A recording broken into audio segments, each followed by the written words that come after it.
Yo, what's up? Dr. Swole here, MD, pro physique athlete, back with another episode on Swole Radio. Today I'm joined again by the one and only Dr. Eric Helms. How you doing, Eric? Always better when I'm on Swole Radio, man. Thanks for having me back. Eric's been making some unprecedented progress in muscle growth this year, and it brings up the question about whether Eric is still natural. So, the big question of the day, Eric, are you natural? I am, except for my hairline and higher, because I do take the completely not banned substance, Propecia, because I'm vain. So eyebrows down, I'm natty, bro. So All right. Some big admissions happening already on yeah, this podcast. dropping This one, dropping this one's gonna bombs. be this one's gonna be a banger because we're gonna be talking about some myths and controversies about natural bodybuilding. There are a lot of misconceptions out there about regarding people staying natural. We're gonna be Mm. addressing some of those hot topics today. One interesting one that I want to start with, Eric, is the natty limit real? I would say yeah, but I mean it needs to be applied on an individual basis. The idea that you can apply a natty limit to everyone is kind of really just completely ignorant to human variation, you know. Um, like there is a point. I mean, there's even an enhanced limit, right? Like I think there are limits to what human physiology can produce in terms of muscle size, right? And I don't know that we've really seen an era of mass monsters that's eclipsed kind of 20 years ago, to be honest.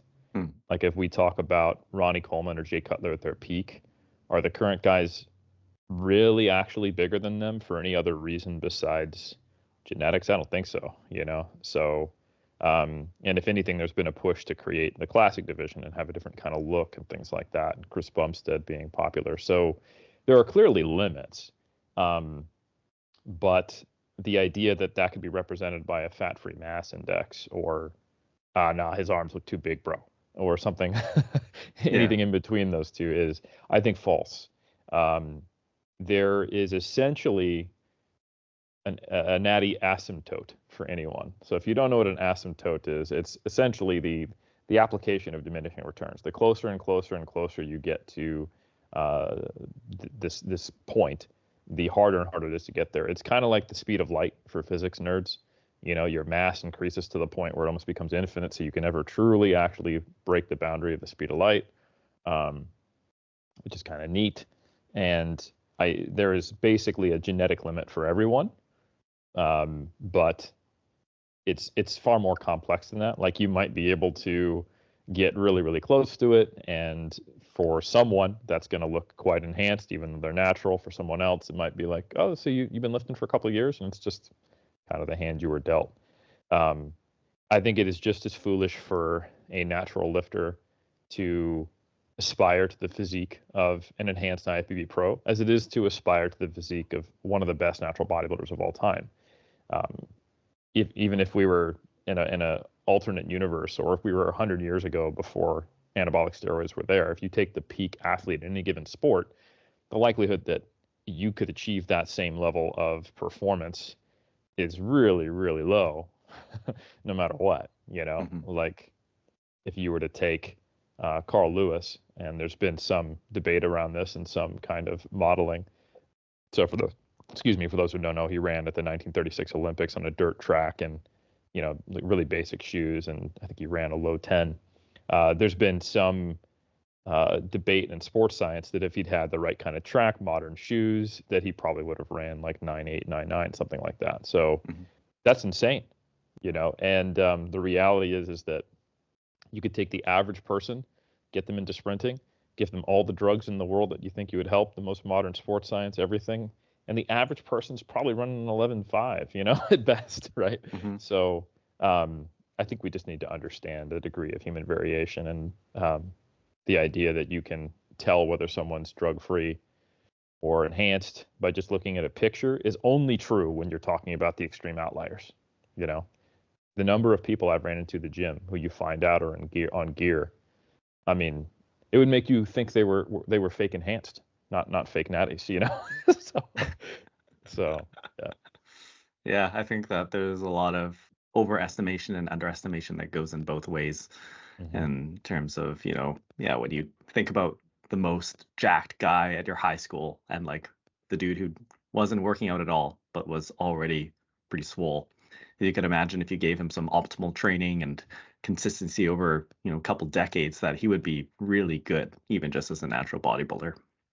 Absolutely. And I like sometimes looking at the kind of other sports that are on the rise, like, and thinking about how people play this in their minds and just the levels to the genetic elite that are out there. So, for example, Tiffany Chapone, she's a 4 times, maybe 5 times now world champion in the 47 kilo class in powerlifting.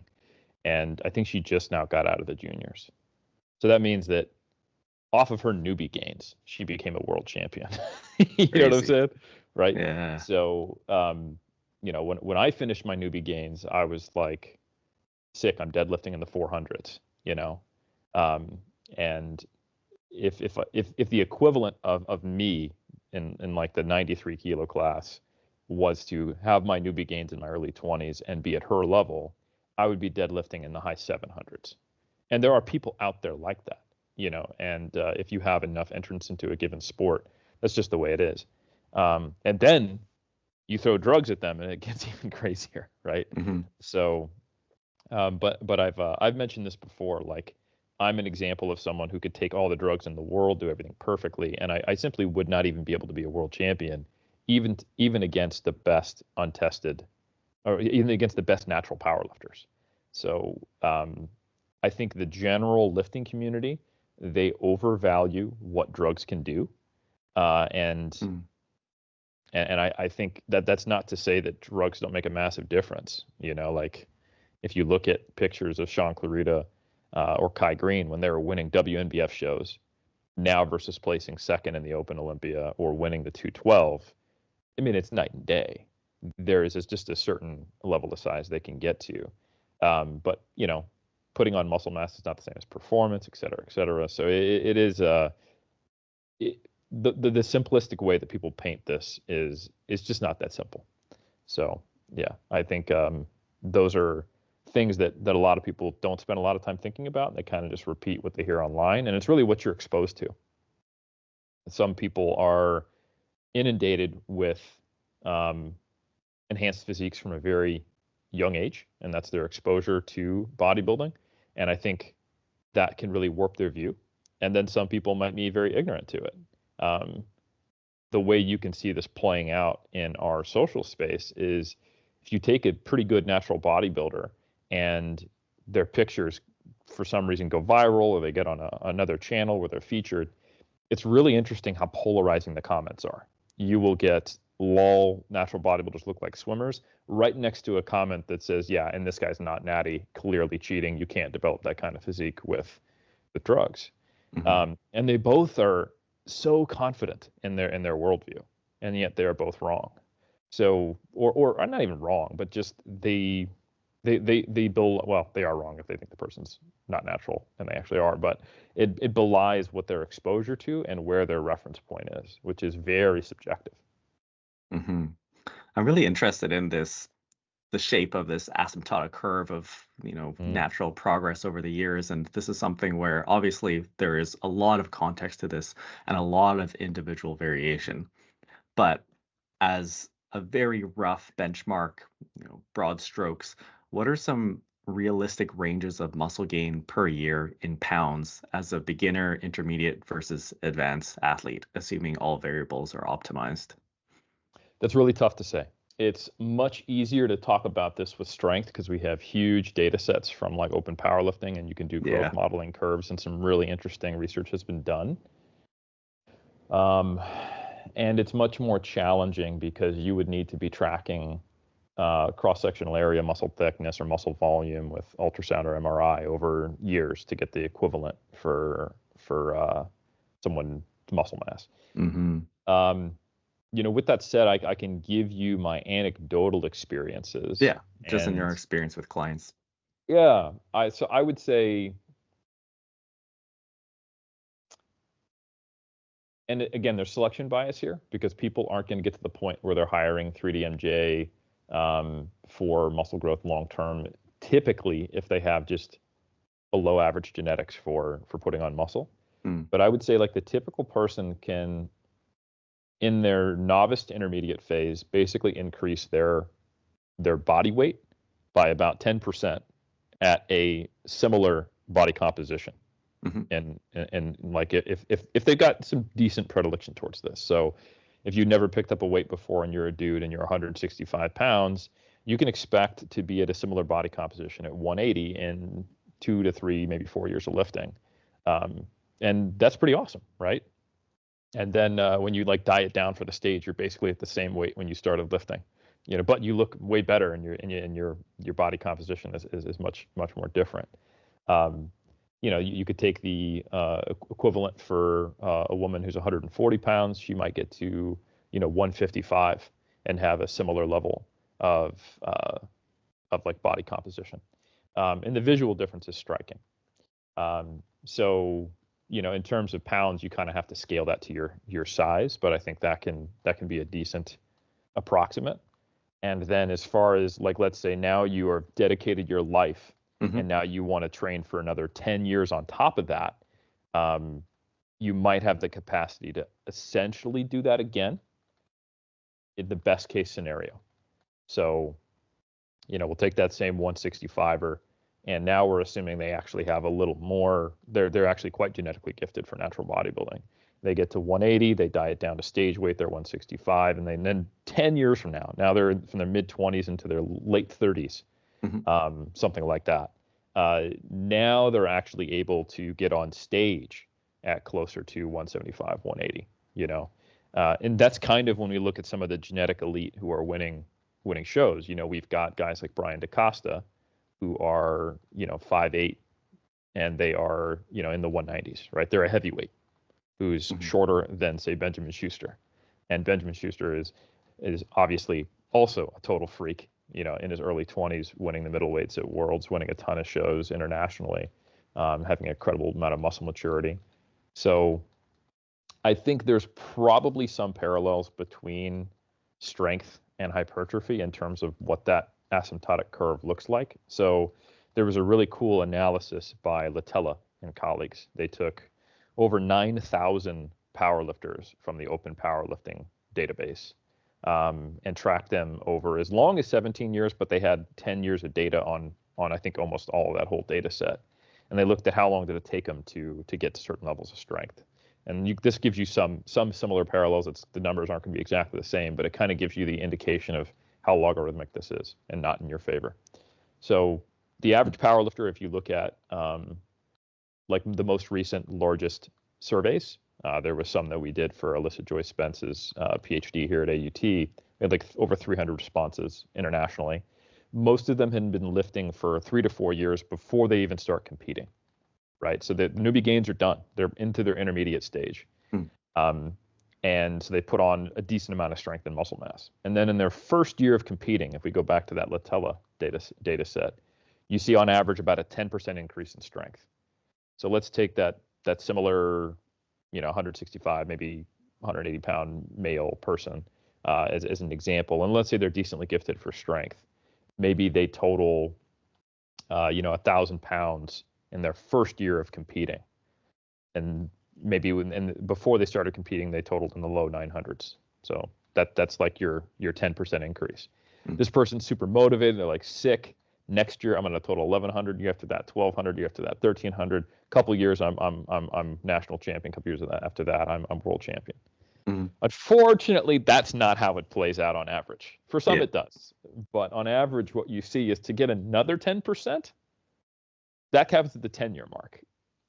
So, yeah, like that's still fantastic gains, And that actually is funny. I look at my own competitive history as a power lifter, and I think in my first powerlifting meets I was around 1,100. Very quickly got to 1,200, which is roughly a 10% increase. But then the highest I've hit since then, from the 500 total to the 550 is now in the low 600s, and I've been powerlifting since 2006. So almost 20 years to put on another 11% or something like that, right? So that plateau is pretty rough. And that's why you see people experimenting with going up a weight class, You see people taking gear. That's a very common response to this if they're unwilling to kind of accept that. Or you see people really pushing the training dose limits. They do insane volumes or insane frequency, or at least try it. Or they do the extreme programs or things like that, training 2-a-days, what have you, because they're trying to like offset that asymptotic curve by upping the dose. And, you know, that can be a good decision if you can recover from it. You're not sacrificing, you know, things in life that are contrary to your values. And if you don't get hurt and don't burn out. But I think that's it's on a case-by-case basis where that does or doesn't make sense. So ultimately, what you're looking at is seeing this very sharp curve and then a pretty sharp plateau for any performance metric. That's also true of VO2 max. That's also true of sprinting, but it seems to be also true of muscle mass gains. So yeah, and it depends on how you train too. So interestingly enough, there was another really large data set, and if you are a Mike Mentzer HIIT fan, please plug your ears because you're not going to like to hear this. But there's a company that has a lot of different gyms throughout the world, and they have a lot of training records, and they use a HIIT style of training, not necessarily because they're like Mike Mentzer fans. I'm sure they are to some degree, but it is designed to be very time efficient. And what they do is they largely cater to a professional, middle-aged, or just busy population who comes in once per week, and they do 6 exercises, 1 set to failure. That's it, right? And they have their strength gains plotted for almost 7 years in this study. So 15,000 people nearly, almost 7 years of data. And in 1 to 2 years, they see strength plateau. So, and the increase in strength at the most in that 1 to 2 years is about 50% from baseline. Now that's untrained people. That's not that good when you really think about it. So, for example, classic study on individual response by Hubel and colleagues, 12 weeks, bicep curls, 600 or almost 600 participants, men and women across multi-sites done in the 2000s. The average increase in bicep curl 1RM is 54% in that study. In 12 weeks, not 1 to 2 years. And importantly, they weren't doing 1 set to failure. They were doing like 18 sets per week across 2 different days of bicep exercises. Not the failure, but hard. You know, they were, if you look at the percentage 1RM repetition combinations, it was, you know, pretty good training. So you can see that, you know, if you are not doing just 1 set to failure for a given muscle group, you can get those same gains in a 1/6 and 1/8 of the time. And then it really starts to plateau off. But there's an interaction between how effectively are you training, what you put in, your genetic variation, how long you stick with it, and then, you know, what do you do when you start to hit these perceived plateaus, which aren't really plateaus. It's just the natural logarithmic slowing, because most athletes I know and myself don't take this lying down. You know, you go from your newbie gains to the slow down and intermediate, and you do something crazy. You go from intermediate to advanced and you do something even crazier. And, you know, you pick up injuries or lessons along the way. You do your third chance at trying to bulk and you realize that you were gaining at the same rate when you were staying leaner, you know, all the stuff we've talked about. There is unfortunately no escaping the logarithmic curve of asymptotic gains, but, you know, that's kind of part of the game, and it's part of maturing into yourself as a natural lifter. Yeah, I think that asymptote that you described, or kind of the 10% and then the other 10%, is pretty similar to my own journey, you know, going through in terms of weight changes. I think I remember gaining around 20 pounds in my first year, and my body fat percentage went up a little bit, but that was fairly representative. And then after that, in my intermediate stage, over the next few years after that, I tried to gain another 20 pounds, thinking that it was going to all be muscle, just like the first 20. And I was very wrong. But, you know, as a beginner or intermediate, you don't understand, like, you know, my arms look bigger, so it must all be muscle. And, you know, you assume that everything is just going to keep going the way it did, and going, you know, with lifts like squats and bench press as well, thinking like, oh man, I'm putting on so much on the bar every week as a beginner. And then you think it's just going to keep going. And I think, to your other point as well, it gets complicated because the the curve is also impacted by your experience level and your Yep. knowledge of training and diet, where as a beginner, you just don't know very much. And then sometimes it's when you hit plateaus where you're pushed to actually research further and learn more. And I found that I actually unlocked another, steep curve of gains when I came across the evidence-based bodybuilding sphere and really started reading into it and figuring it out. So I actually think that's another underrated variable that education will affect your curve. No, I totally agree, and that's why sometimes, and I don't mean this to say of all athletes at a high level, but the ones who are gifted enough to where, like I said, their newbie gains takes them to what would be elite for others, um, and their plateaus are still periods of growth that are pretty good compared to the mortals. Um, if they don't have self-awareness, they can get away with some pretty poor methods that are good enough not to prevent them achieving an elite level, but that if you applied them to people with much more average genetics, they wouldn't get very far. There's a million people copying the programs of popular influencers or high-level athletes, but there's typically only that influencer or that athlete who's at that level. Mm-hmm. And that's not to say that they're always doing dumb things, but if they have the humility to have a good coach, if they are someone who is has the humility to realize that they're gifted and that they want to capitalize on it even more and take the best approach and put a lot of effort and thought intellectually and physically into their capacity, that's when you have champions who are like untouchable. And that's also when you have champions who probably don't have genetically elite tier genetics who are able to get to the top. And I can think of a number of people like this in like the WBF history. Like I think of John Harris, I think Brian Whitaker.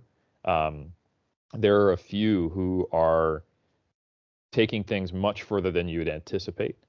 Dirk Emmerich, I think, is a great example. Of course, he has great genetics. Of course, he's got talent in certain areas, like his probably predilection towards being really, really lean. But when you see their awareness of where they are, the fact that they understand they have blind spots and their willingness to humble themselves, learn, and push themselves to a high level, that's when you start to see them outpacing their peers who don't have that humility or maturity, and who could potentially be better than them, but who will not end up capitalizing on their own genetics until they're able to mature emotionally and mentally. Mm-hmm. Yeah. And then another thing I was curious to hear your thoughts on are, as this asymptote reaches the ceiling, obviously it can slope off a lot and you have a lot of that initial progress coming initially. How long does it take for a natural to reach 80% of their gains? And then how long does it take them to reach 95%? Yeah, I mean, there is the theoretical answer to that if they're doing everything right, and then Yeah. there's Yeah. the reality.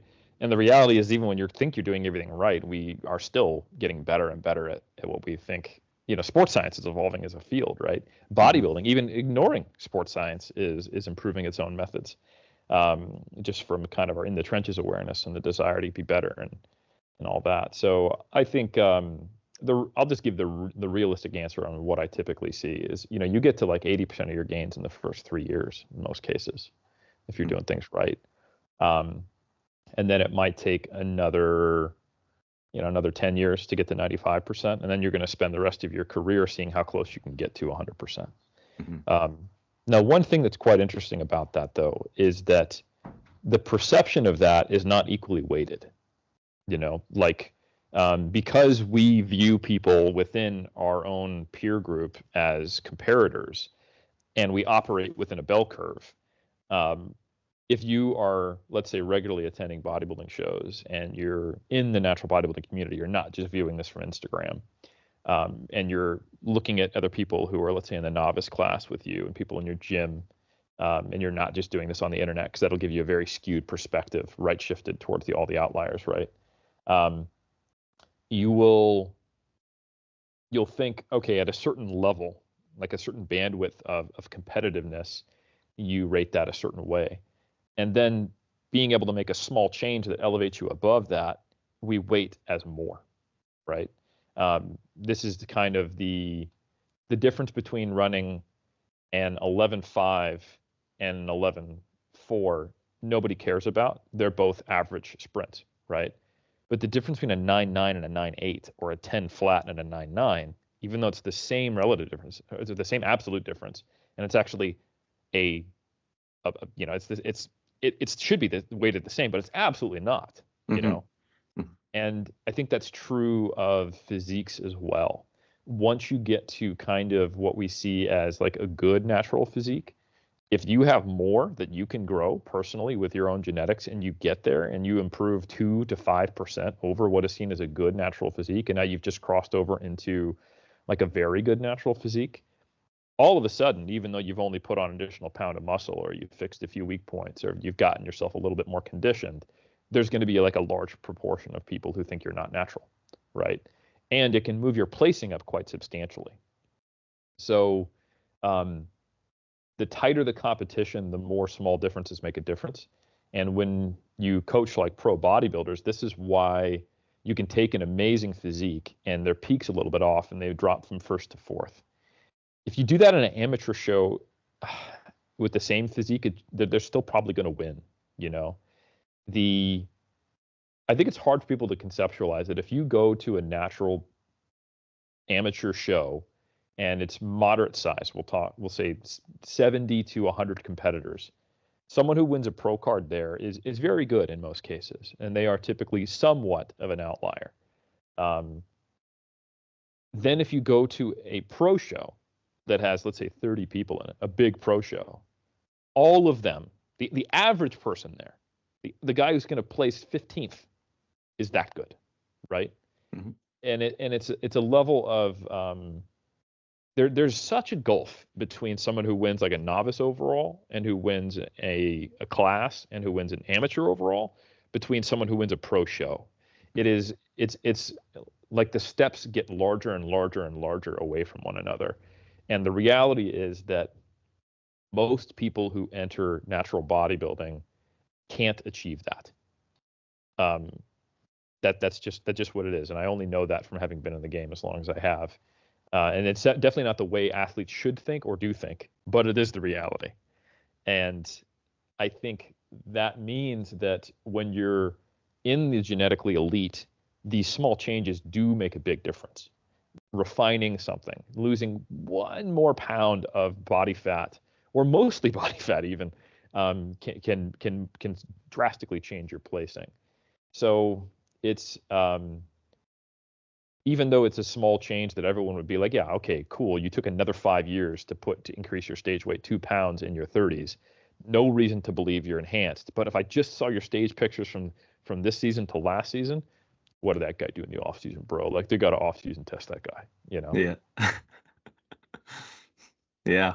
I think that it is disheartening. It's a harsh truth of natural bodybuilding that after you win your pro card, you're on cloud 9, then you show up to a pro show or you show up to Worlds and you're like, oh God, you see that gulf, right? And it definitely puts into perspective that we all have limits and not everyone is going to have that opportunity of, winning Worlds. Well, let me tell you this briefly, and then I know you got more questions, and maybe I sound a little bit on the soapbox for this, but almost no one, you have to have some really amazing genetics to overcome this type of personality. Almost no one is able to achieve their peak without a willingness and a belief and a positive framing to try to do so. So if you were the athlete who fought a relatively long period of time to get a pro card, and then you compete at the pro level and you feel intimidated, disheartened, and like, why do I want to do this? And you went from winning a show to placing in the bottom or maybe even in the last place. If that's the end of your career, that is the problem. It may be that you are right. You couldn't ever win a pro show or even move up more than 2 placings. And at best, you're going to place 7th out of 10th in a competitive lineup. But if you're currently placing 9th or 10th and that you resign yourself to that, the only thing you've guaranteed is that that's the best you're going to place.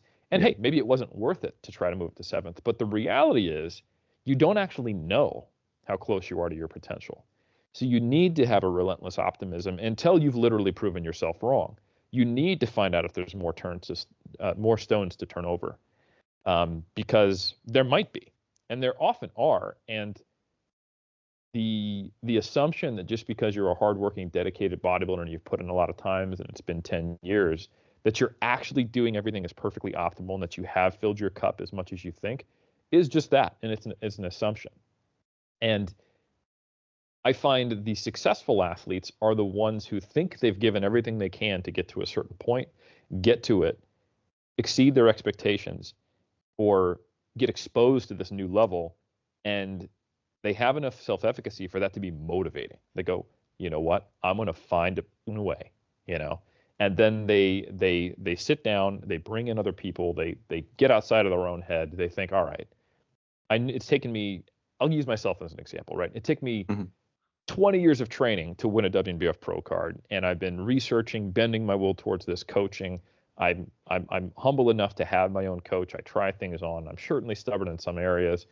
Okay, what can I do, looking at myself objectively, to find a way to move forward? And then am I willing to do it? And for me, the answer was well, it's time to be monogamous with just hypertrophy training. Let's push the limits of what I think I can recover from.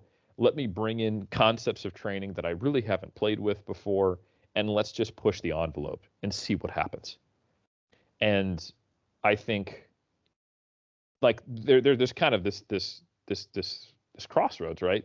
You either go, fuck it, I took 20 years, I've been busting my ass, and maybe pro card's the limit for me, or it's that. And there's not a right or wrong answer.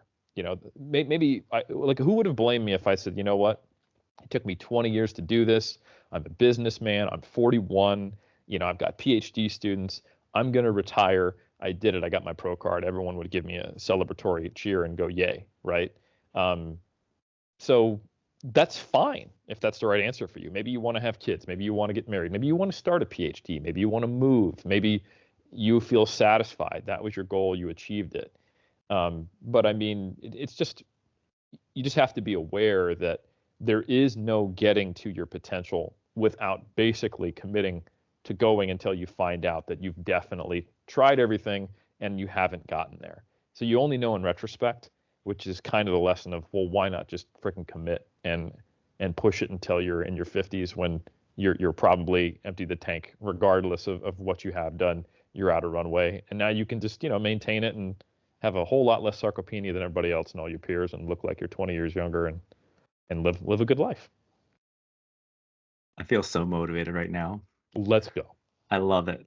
I think that people underestimate how long it really takes to try everything and know that you have exhausted all avenues and really given it all, right? I think people are like, oh yeah, I mean, I've been training, 4 sets of 8 to 12, like going to 1 RIR for 10 years. That's everything I could do. But like, there are a lot of different techniques and a lot of different perspectives you can apply. And each of those pursuits will take time to test out that new avenue or style of training, or, figuring out new nutrition upgrades. And that will take until your 50s, as you said, to really know that you've done it all. 100% agree.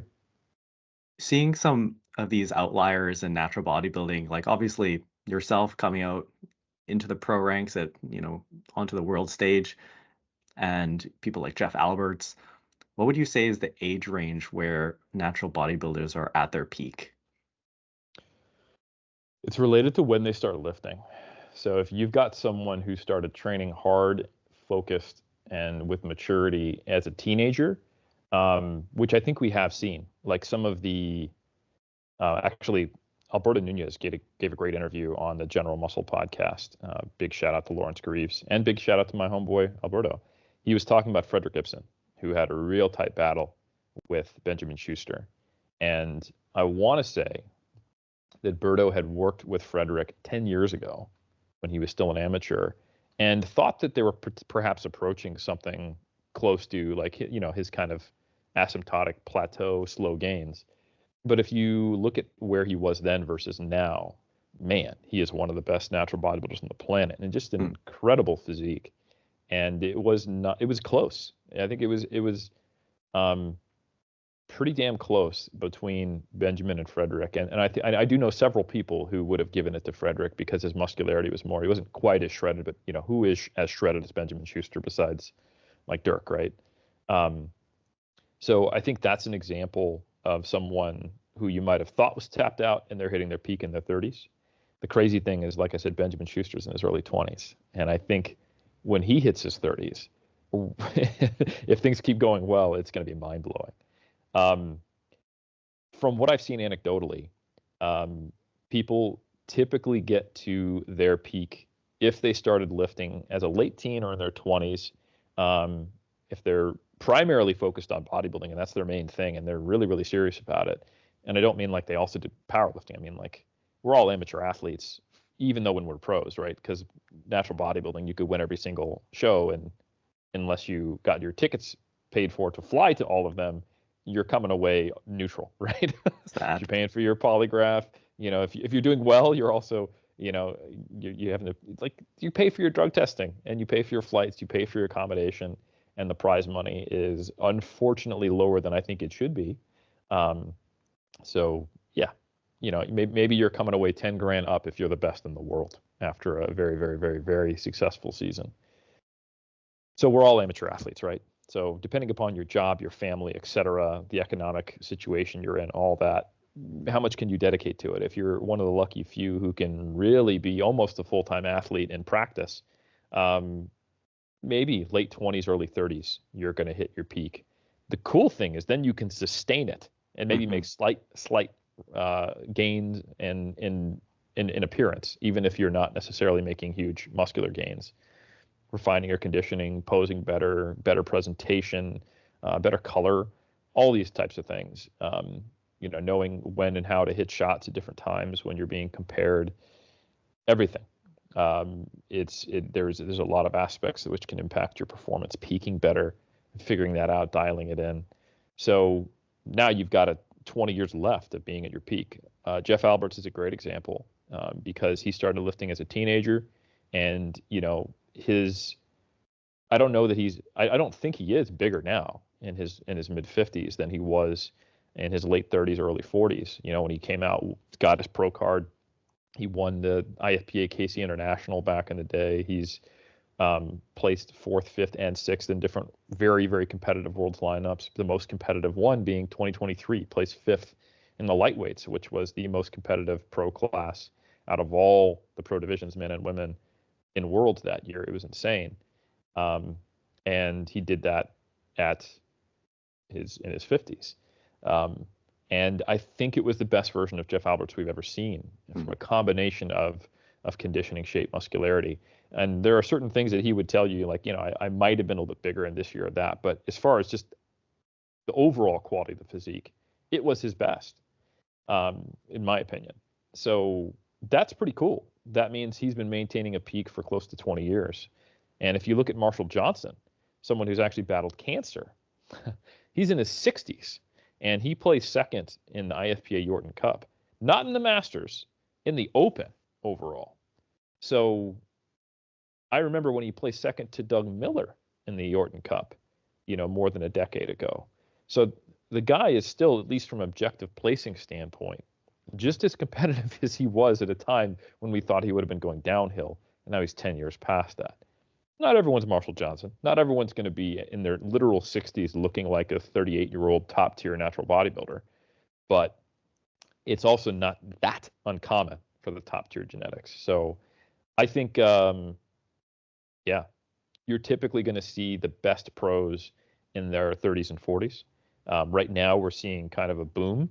So it looks like everyone's getting younger in both powerlifting and bodybuilding, I would mention. But I don't think that's necessarily the way it's going to be in the future. We're just seeing the current boom, and it starts to level off a bit. We're going to see a lot of the people who don't burn out and don't get injured in both sports are going to be at the top, I think, 4, 5, 6, 7, 8, 9, 10 years from now as well. Unless maybe I'm misgauging where we're at on the slope of that peak. Maybe this isn't even the best genetic crop yet that we're seeing. I love the Jeff Alberts case, because you can see all of his photos from back, the stuff that he posts, and you really see what you were mentioning, that you really can hold the peak for that long. And It's also that's awesome. nothing new, man. Like this is something that maybe people have only become aware of because of the popularization of social media. But I remember Leroy Perry placing second WNBF heavyweight worlds at the age of 50. And I want to say Rodney Hilaire did it in his late 40s. He won the heavyweights maybe in his early 50s. Like there are, it is almost more normal to be in your late 30s, 40s, or even your early 50s and winning at the pro level than it is to be doing it in your 20s historically. We're seeing a boom again now, so we see a lot of young entrants. And I think 2023 Worlds was the first time there was more folks in their 30s and 20s. The average age shifted down a little bit. Like I think I was the oldest guy in the middleweights. Jeff was the oldest in the lights. But if you were just to dial the clock back 10 years, it's like Philip Ricardo Jr. He was successful into his late 40s, and Kiyoshi Moody, same thing. Cleveland Thomas. I can think of all of these really, really like iconic legends who have maybe just recently retired or they're stepping away. They weren't doing it in their 20s when they stepped away, or even their 30s in many cases. So it is, I think it's not even, it's the norm in my mind to see people peaking in their 40s and being really, really good from their late 30s onward. So that's just something for people to consider. And I don't think that's going to change. I think we're just seeing, like I said, a larger pool of entrants who are doing things really, really well and a lot of things right at an early age. So they're eclipsing other people in the sport just because the sport was less developed at that time. Yeah, I mean, I think it's just to speak against this general feeling that, people say that, oh, I'm in my 40s, I can't, lift or be an athlete anymore, and they give up because they don't understand the potential that they have.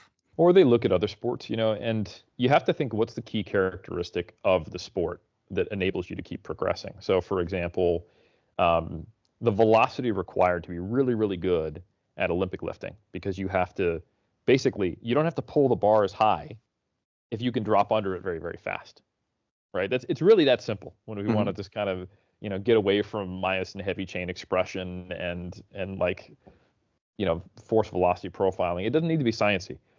Like if you can pull the bar this high because you're pretty strong, cool. But if you can snap under it really, really fast and you have crazy ankle and hip mobility, you don't need to be that strong, right? So you can get under a clean, you can get under a snatch. If you can drop under your jerk deeper, you can do a squat jerk, boom. Like as long as you can maintain that power, you're really, really, really, really strong. So someone like a Lu Xiaojin is the Jeff Alberts equivalent, who's able to still be near his peak and win a gold medal at 30 for Olympic lifting. And then you shift to powerlifting, and there's actually a published paper on this. There's a paper looking at what average age do people hit their peak, and I want to say it was late 20s for Olympic weightlifting and late 30s for powerlifting, and it was published, I think, back in 2018 or 2019. And there's a pretty big standard deviation on both of that. So some people are going to be in their late 20s, some people are going to be in their 40s. We do have the equivalent of that in powerlifting. You have people who are winning world championships in their late 30s for the first time, or 40. You got Tony Cliff in the 120 kilo class. You've got Superman Dave Ricks, who is still at a high level competing as an elite 93 kilo lifter in his 60s, and who was, vying for open world titles in his 40s and 50s. You got Lane Norton coming back to his old peak when back in the 20-teens, he was a silver medalist at Worlds, now winning the 93 kilo Masters title, but with a similar number he had back in the day. Now, granted, the sport has evolved, so if he did that in the Open, he would not be winning a world championship. But the point is that he's at his peak now in his early 40s in powerlifting. And I think, why is that? What's the difference between Olympic lifting and powerlifting? It's not velocity dependent, right? You just need to keep overcoming the inertia of the load. You need to hit depth, touch your chest, or pull it off the floor, and then just keep going. And that raw force production, even though rate of force production might be lower, even though power might be lower, that's the key determining factor. And then if we think about, all right, then someone in their 40s who's an amazing power lifter, their knee gets too banged up, they can't hit depth, or they have too much pain. Can they do a hack squat? Can they do BFR? And what's the main determinant of having that strength? Well, it's muscle cross-sectional area, it's muscle size. And if you keep finding a way to train, we know muscle size is going to sustain even longer than the force production from that muscle.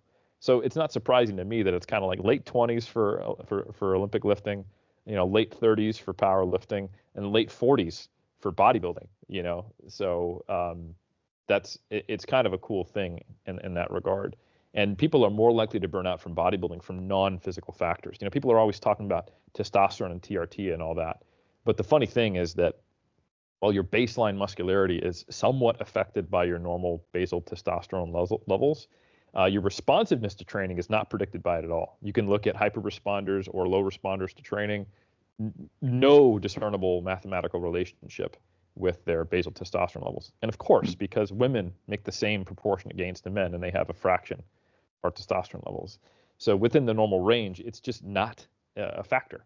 So dropping within from like, let's say high normal as a bodybuilder to normal or low normal as you go from your 20s to your 50s is also not a key factor or key limitation. And it really isn't till people are into their 50s and 60s or can't train around an injury or some mental aspect of struggling to integrate bodybuilding with their life because of either body image issues or nutrition issues, or their dieting approach is really challenging, or it's just too much of an obsessive thing for them. Those become the barriers rather than physical for most people progressing in the sport if they're not doing it right. Mm-hmm. That brings up one point I've been thinking about in terms of dealing with injuries and how that complicates things as you get older. A lot of athletes, as they get older, they sustain injuries through a lot of their favorite big heavy lifts, or can't squat the way that they used to. How should advanced natural athletes track their progress over long time scales? Yeah, I think COVID was probably a good lesson for many people who got to live and train through it. A lot of people aren't willing to give up their favorite gym equipment, their favorite exercises, their style of training, even when it might be a good thing for them because of the comfort and the familiarity, which of course is a big thing with the OCD nature of many, many bodybuilders and the neuroticism. But when you are forced to do it, if the answer is either you don't get to train or you train differently, I think a lot of people discovered that maybe what they were doing was not, at the very least, not necessary, right? They don't have to do it that way. And, one of the things I love, and I know this seems like a tangent, is that when I travel, you often have access to less than ideal gyms. I actually like training in hotel gyms that are poorly equipped because I come in there and I go, all right, these are some interesting new constraints. This is a puzzle. Yeah. How do I get a good workout only having up to 50-pound dumbbells and this shitty leg press? Like, okay, well, if I do a single leg press, I can actually get a little more range here. Oh, you know what? There's not enough range on this no matter what I do. I can do a more glute dominant press because I can't lean back. That's fine. I can get a lot of hip flexion even though I'm not getting that much out of my knees. All right, and then I can do some sissy squats, right? So that puzzle process, I think, is something that everyone got a little taste of from COVID if they were in a situation where they had to navigate that. And I think it's actually a really important experience because it'll prepare you for what happens as your body starts to cooperate a little bit less over time. And I think ultimately you need to broaden your perspective on what progressive overload means and look for more ways to find it and encourage it and focus a bit more on the effort side of the equation than the actual numbers, the more advanced you get. So I track all my training pretty meticulously. I use Boost Camp, and the cool thing is I can click on any lift and I can look at my 1 to 12 RM records and it'll tell me the date, right? And then I use what I describe as a auto-regulated double progression model. So for example, on leg press, I might be doing 4 sets in the range of 5 to 12 at let's say an 8 to 10 RPE or a 0 to 2 RIR. I will try to go up and load if I'm following my progression pattern strictly. Once I can do 12 reps at a 2 RIR on my first set. Now I've definitely maxed this out. Now I'm going to go up and load and we'll see where I'm at in that thing. And I do it again. So whatever time course that takes is what it takes. I'm not trying to every week add a rep. I mean, I might be trying, but I'm not expecting that to occur like you might be able to say to an intermediate lifter, right? But also there are days when I feel strong or I feel weak or I feel like I have more mental fortitude to try for a high rep PR. I'm either better or less well slept, so I'm a little more pain sensitive, or I feel like I have more energy. I might decide to jump the progression. So I could decide, like I feel strong today. Last week I did, 9 reps at a 1.5 RIR in my first set with 200 kilos. Screw that. I want to try for a new 5 rep max at a 10 RPE on my first set. Why not? I could do pyramids from there. It's within my range, 0 to 2 RIR, 5 to 12. Trying a new 5 rep max, grind out that 0 RIR, 10 RPE, 5 reps, hit a PR, fabulous. Now I need to drop load so I stay in the rep range on my next set. So that self-awareness and that experience that you build being an advanced lifter, you can leverage. And I think sometimes people look at auto-regulation as a method of holding back so that you don't overtrain, but it's a double-edged sword that can cut in ways that favor you in both directions. When the iron is hot, strike. When you feel good, go for it. And trying that and having a system which allows you to do that is a feed-forward process that creates even more self-awareness. And I think that's a really important thing. That's something that I have learned in the weight room as well as in the dieting process. And it's been facilitated when I work with Alberto. He does a very good job of letting the rope out a little bit and leveraging his more experienced athletes' experience so they can get more out of themselves and strike when they're most capable of it, and not asking them to try to dig when they've got a blunt shovel. And it's just going to be a lot of effort for not very great returns. So I think, it's important to know how to do that. So the more experienced you get, the more you should leverage your experience, the more you should be aware of your situation. And sometimes the less sense it'll make to an outsider on the decision you made. Okay, I'm following Eric on boost camp, right? He went, like 5 reps, 6 reps, 7 reps, 8 reps. Okay. He did 9 reps at, a little slightly lower RIR, so maybe he needs a deload. Oh, he went for a new 5 rep max this next week. What happened? I got good sleep. My knee wasn't hurting. I felt strong, and I just wanted to go for it. And I looked at and I said, you know what? My 5 rep record and boost camp, I think I can beat that today. And he did. It's motivating. And then he goes back to either the old progression scheme or he starts over. He goes light, backs off, whatever. And I think being able to look at, all right, did I make progress in reps across 4 sets at all? Or did my RIR go down is really important. But so instead of just like, did I do more load?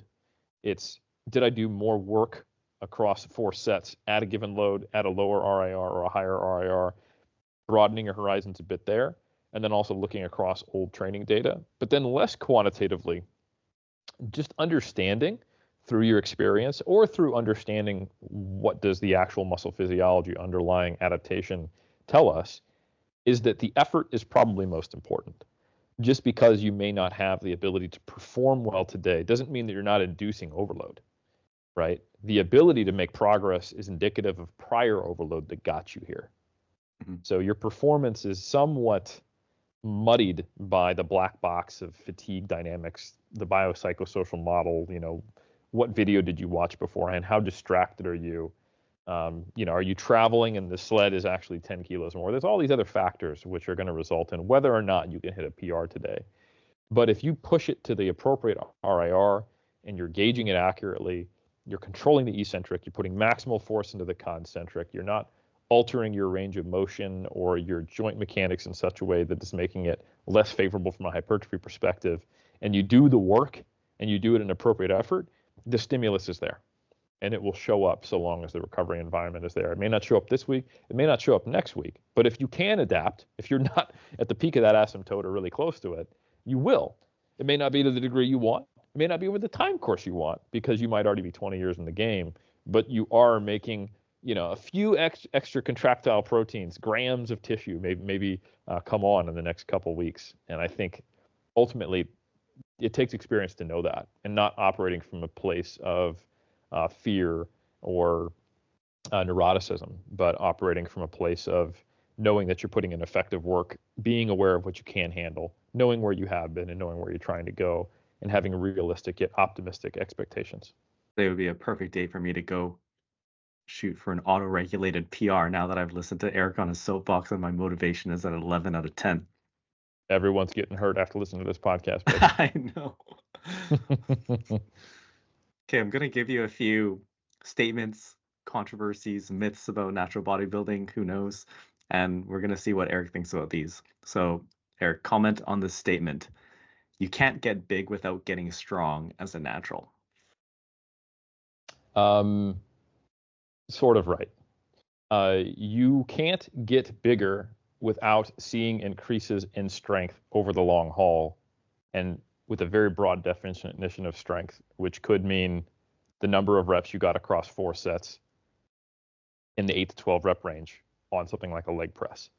If it is you must see your 1RM go up on the big 3 or you're not getting bigger, incorrect. If it is getting stronger causes hypertrophy, incorrect. I think it's important to understand that there are many components to strength. There are neuromuscular adaptations. There are skill changes, which give you biomechanical leverage or maintain your ability to keep producing force in the face of, the challenge of the lift and approaching like a zero velocity and then still going until you can overcome that sticking point. There are so much on the neuromuscular and skill side. And then, of course, there are size adaptations. And there are other morphological adaptations which can enhance your strength. Changes to the muscle tendon unit more broadly, potential changes in pennation angle, changes to the force-producing passive contractile element, tighten, the actual ultrastructure of the muscle fiber that improves force transmission. All this stuff impacts strength. And yes, one of the largest components, especially as you're more advanced as a lifter, like if we look at advanced power lifters, some of the strongest determining factors that discriminate between performance are measures of muscle size. But getting bigger contributes to strength. It is not strength. They're not one and the same, right? And indeed, if you were to, and I think this is, the person who made the statement probably wouldn't expect, they wouldn't predict this, that there are training styles that can lead to a reduction in muscle size, but an increase in strength. And I think that is where typically people who make statements like this, they aren't, I don't want to sound mean, but they aren't typically intelligent enough to think through more than just kind of a single univariate relationship, right? If you can hold in your mind that there are these multiple factors that contribute to strength and that they do so in unequal fashions, and let's say you have a whole lot of muscle size, but you're really, really not very well trained on the squat. You do it casually as a bodybuilder. And then you get trained up on how to squat. And then you start doing a 1RM only every other day. And on, Monday, Wednesday, Friday, and Sunday, you tested a new 1RM, but you did not do anything else besides that. So you did a total of 4 reps in a given week. Let's say you did that for 3 weeks. You might actually start to see a measurable decrease in muscle thickness, cross-sectional area, muscle volume in your quadriceps. But I would bet money that you would see a 10 to 15% increase in your squat because of all the other factors getting peaked. And you don't need to take my word for it. We actually have data on this. Like we have multiple case studies on one on a mixture of powerlifters and weightlifters, and some on national level weightlifters that follows their whole competition cycle, right? And these folks I can think of like 3 different case studies or case series, maybe 4, where you see a metric of muscle size decrease while their performance is actually going up during that peaking phase, or even just a high intensity, low volume strength phase. So I think that is something that if you can't think through those things and you can't hold multiple contributions to a single outcome in your mind, it might be hard to believe or understand. A decent analogy would be like if you want to make your car go faster, right?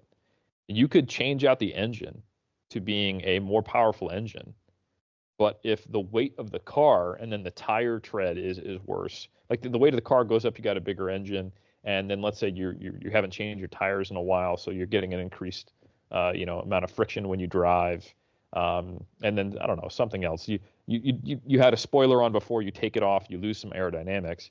You can see how the car might not actually go faster, even though the engine's improved, right? Likewise, you could swap it out for a worse engine, but let's say everything else about the car, you change the whole frame, you lighten the car. It's just basically a roll bar and some fiberglass now. It weighs so much less, and you get these amazing tires and a spoiler and aerodynamics, all the good stuff. It'll go faster, even though the engine is worse, right? Same kind of analogy to someone who is losing muscle size but getting stronger on the squat. So I think it's important to understand that muscle mass contributes to strength, but muscle mass is not strength on a skilled movement. The more you can do some type of isolated contraction, they'll be closer together, like if you did an isometric knee extension, at optimal muscle length and just pushing against a load cell. But that's not really what we mean when we say strength in these types of conversations. Mm-hmm. Yeah, hopefully that one gets some people thinking. All right, here's another one. Comment on this statement. Natural supplements are virtually useless for muscle growth. Anything other than, anabolics and I mean, it depends on what we think is virtually useless and how much to the overall, like if you take someone who is taking creatine their whole career and let's say they are a world champion, you could take out the creatine, they would probably still be a world champion. So from that framing, maybe, they do really only make a very small difference.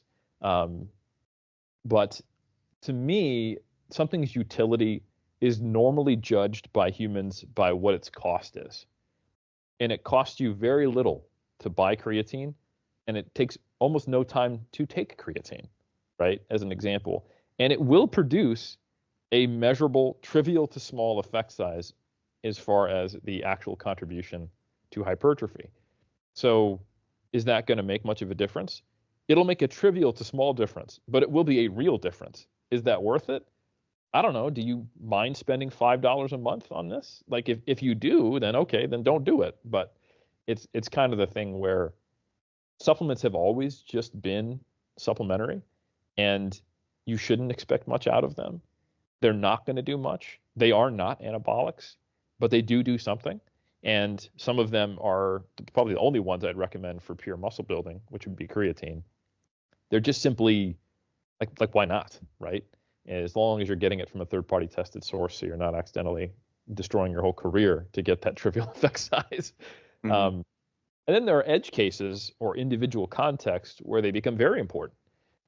Let's say you're someone with certain food allergies or ethical decisions about food, and you find it really hard to actually consume a sufficient protein intake per day without powders or supplements.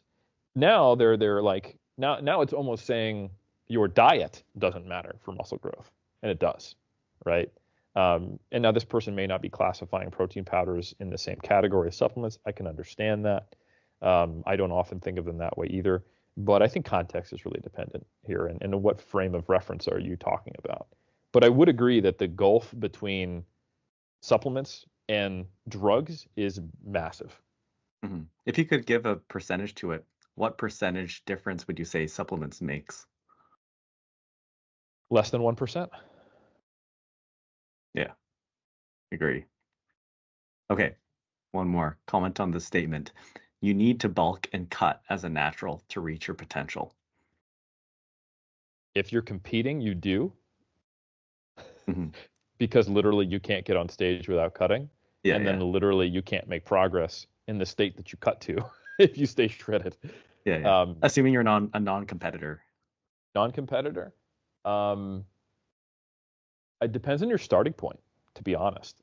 If you're someone who got into bodybuilding and you were overweight, there's a whole lot of recomping you can do for a long time, and you can probably make really good progress at maintenance or a slight deficit. And depending upon how long it takes you to recomp and how long to lose that body fat, it may be at a point where you're now almost an advanced lifter and you don't really need to or benefit from a large surplus. You can't benefit from a large surplus, right? Because you can only grow at that asymptotic rate. If you start lifting and you're someone who's like me, for example, when I first started lifting, I think I was 6 foot, 170 pounds. like how much recomping am I going to do? Right? I'm walking around at 12% body fat. If I tried to recomp, which essentially in that case would be me losing body fat while gaining muscle, I've got about 5 pounds before I'm actually getting to my lower intervention point. And now I'm just really hungry and I'm going to start eating. And that's exactly what happened for me. I started training hard, growing muscle, and I got hungry and I gained weight. And most people who are starting at a quote unquote normal or low body fat percentage, if they just are given a resistance training program and they're not given nutritional advice, and we have this from literally hundreds of studies where you see body weight go up, body fat stay roughly the same on average, and muscle mass go up. So in some way, like, is that a recomp? People typically think of recomp as losing fat, gaining muscle in equal proportion. But if you lose a little bit of fat, or if your body fat percentage goes down because you're gaining muscle and only gaining a disproportionately low amount of body fat, you look leaner while you're getting bigger, right? So you could call that a recomp. It depends upon your definition. So I don't necessarily think that the statement applies equally to everyone.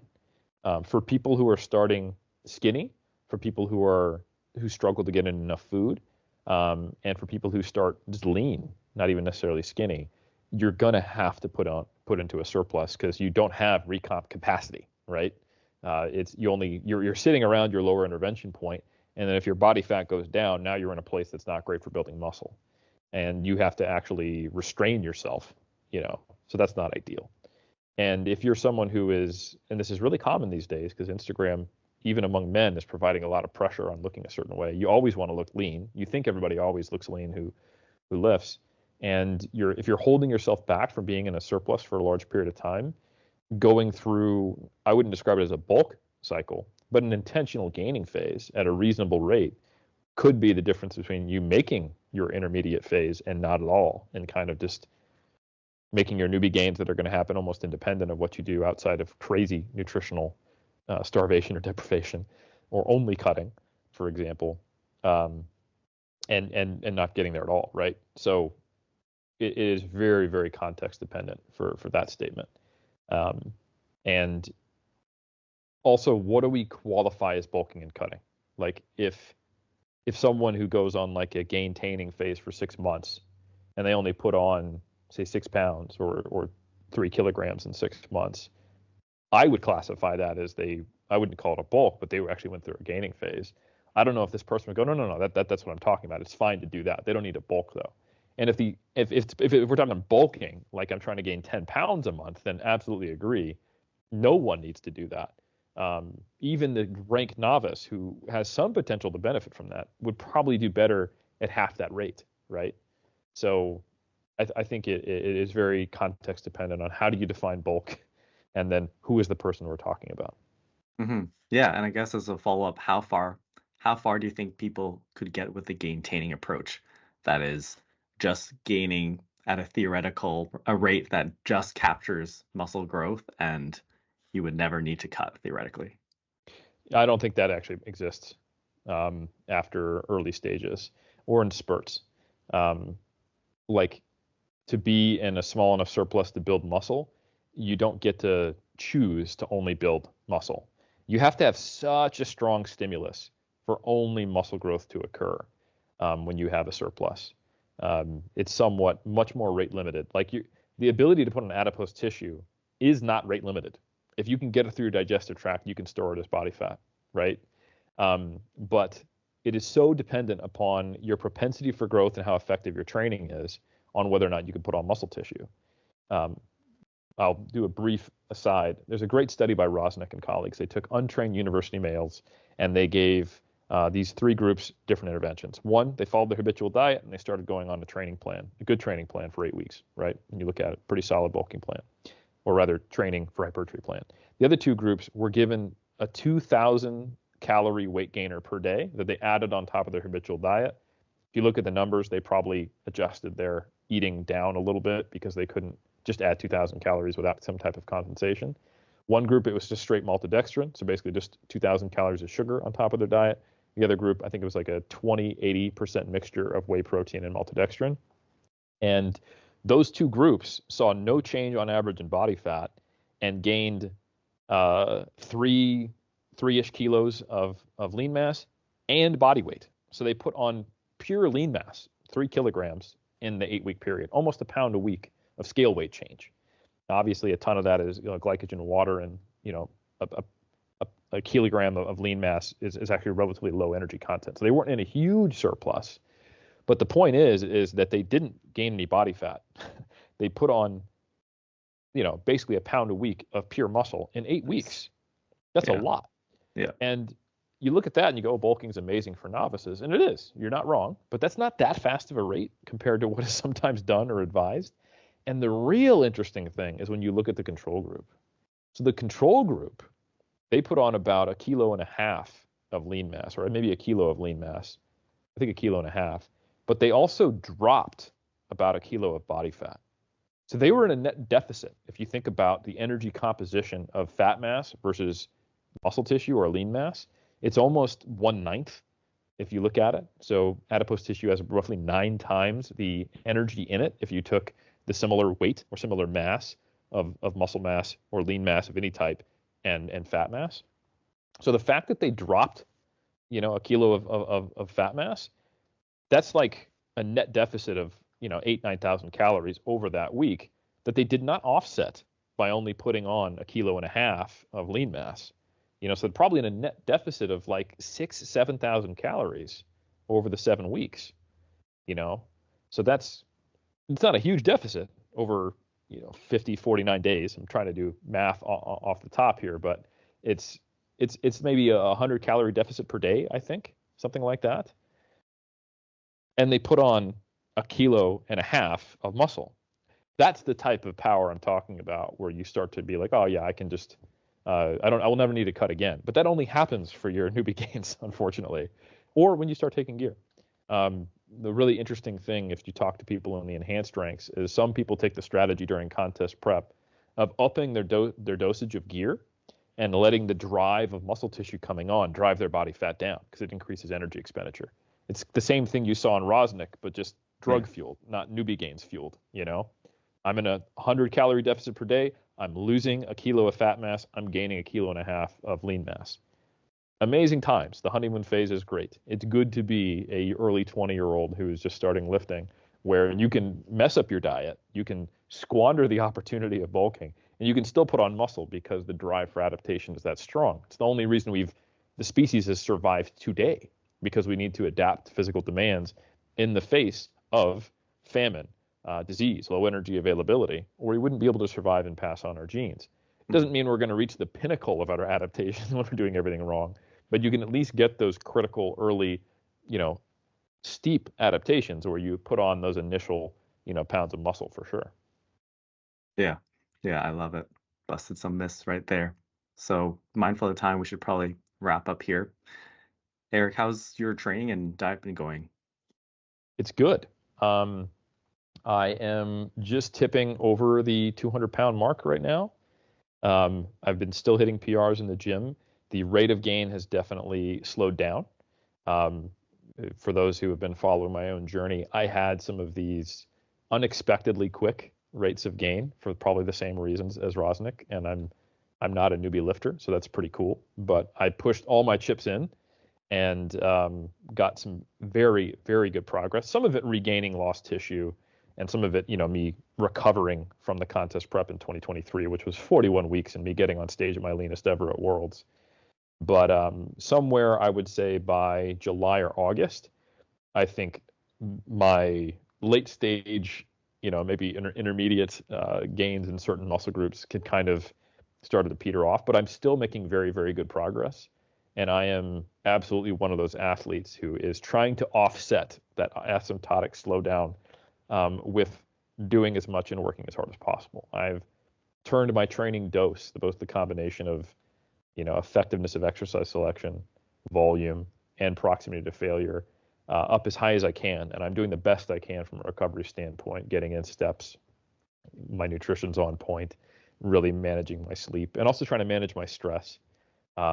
And outside of some travel, which is well worth it, where I'm crossing time zones and sitting on a plane for 11 hours, I'm pretty much just like A+ nailing everything. and it's been paying off. Whether this is going to result in me being on stage heavier or just looking better, I wouldn't be surprised if I wasn't a couple pounds or maybe a couple kilos even up in my stage weight. But I'm very confident that I'm going to present my best physique ever in 2025 when I compete, unless something out of my hands occurs. So it's gone really well, and I would like to hope that I can be an example of the fact that you can make late stage gains as a natural lifter, if you figure out what stones you have left to turn over, and you turn them over with a force and a fortitude of all the motivation you need to take yourself to the next level.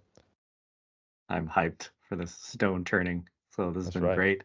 The saga continues. Where can people find you, Eric? As always, if you're watching the video, you can see it on my sweatshirt, but 3dmusclejourney.com, all things natural bodybuilding. We've got an amazing group of coaches who I am privileged to support as the Chief Science Officer. And we've also got a tremendous number of courses in the vault, from nutrition, posing, eating, lifestyle, longevity, you name it, how to perform exercises that all the coaches and myself contribute to quite regularly.